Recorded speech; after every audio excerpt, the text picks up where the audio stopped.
Ich heiße Wolfgang Thill und war 1971, 72 in München. Ich war damals mal kurz als Volontär im Nationalmuseum und hörte dort, dass es also anlässlich der Olympischen Spiele eine oder zwei Ausstellungen geben soll. Die eine im Haus der Kunst, diese Weltkulturenausstellung, und im Münchner Stadtmuseum die Ausstellung Bayern Kunst und Kultur. Und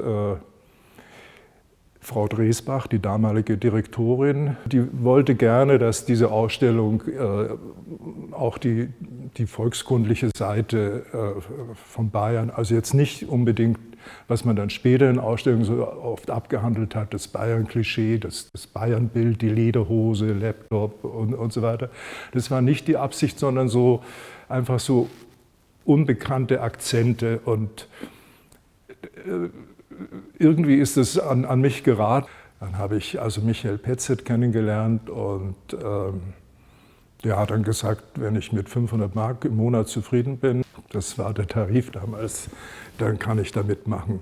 Mein Job, also neben dem generellen Arbeiten, also an allen möglichen Dingen des Leihverkehrs und so weiter, war eben in bayerischen Heimatmuseen Stücke aufzutreiben, die nicht so bekannt sind. Und da bin ich also wochenlang mit dem Auto rumgefahren und das war eine wirklich tolle Zeit. Also das war ein Teil dieser Arbeit, die dann aber in den letzten Monaten kulminierte, weil es ist ja, der Katalog zeigt es ja, 2500 Nummern, aber von Objekten her wahrscheinlich 5000. Also unter so einer Nummer verbirgt sich dann manchmal ein Konvolut, ein Geschirr und so weiter.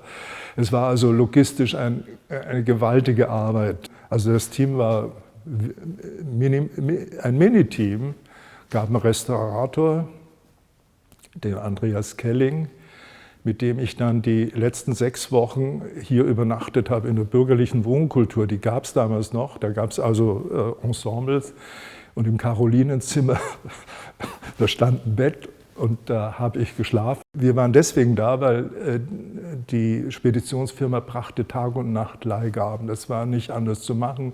Die kamen also um Mitternacht oder am Morgen früh um 5. Und darum waren wir hier also vor Ort. Die Ausstellung war ja chronologisch angelegt, also nicht jetzt in Gruppen, dass man gesagt hätte, Kunst der Grafik oder sowas, sondern ging streng chronologisch. Also gab es so Nachbarschaften von sehr disparaten Exponaten.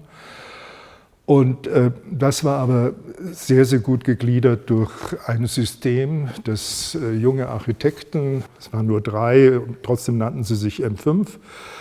Und die hatten etwas entwickelt, Elemente, die man zusammenbauen konnte zu Stellwänden, zu Vitrinen, egal ob Tisch, Pult oder freistehende Vitrinen.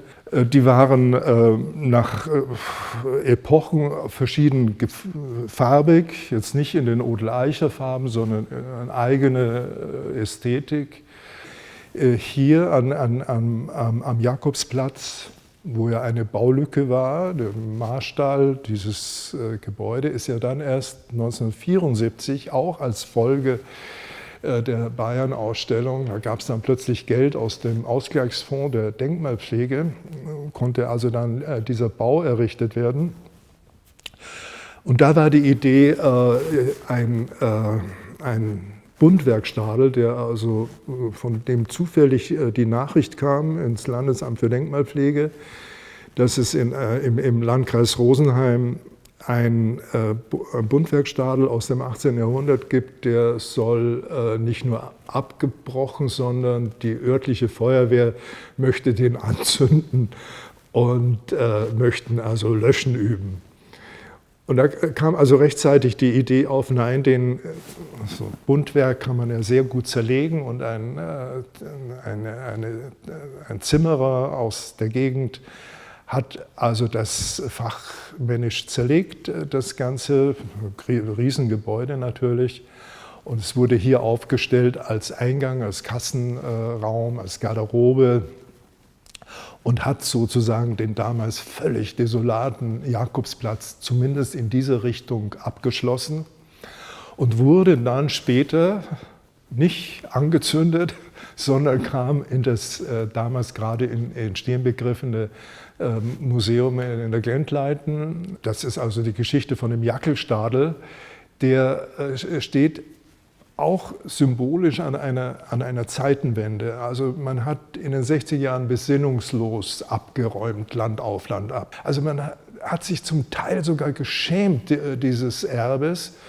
Und es gab ja noch kein bayerisches Denkmalschutzgesetz. In ganz Deutschland gab es das noch nicht. Und es ist dann erst 1973, 1974 ist es dann für Bayern ratifiziert worden, mit Hilfe von Michael Petzet. Der Sommer war extrem hart und heiß. Also das war so ein, wie überhaupt die Olympischen Spiele ja auch großes Wetterglück hatten.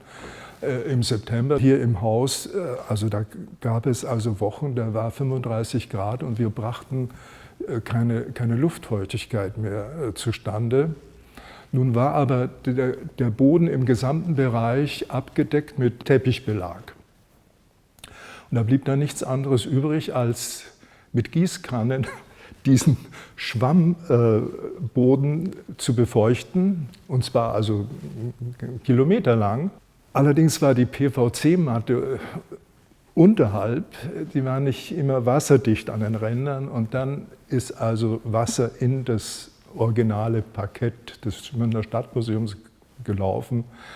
Und es gab noch bis 1974, 1975 gab es immer noch so Buckelwiesen im Haus. Also jetzt ging es darum, die Bayern-Aufstellung. Ja, Petzet hatte die genaue Idee, das bayerische Wappen mit den Löwen.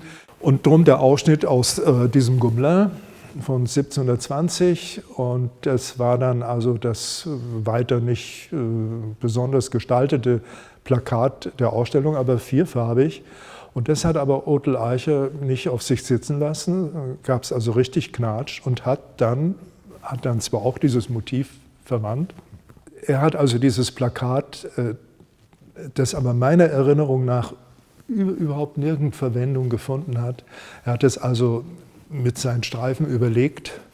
Das Haus hat sich nur leider selber danach ein paar Jahre nicht richtig erholt. Also die Ausstellung wurde rausgeräumt und dann war hier Brache und ganz langsam erst kam dann wieder der normale Auftrag, Betrieb Münchner Stadtgeschichte zu zeigen.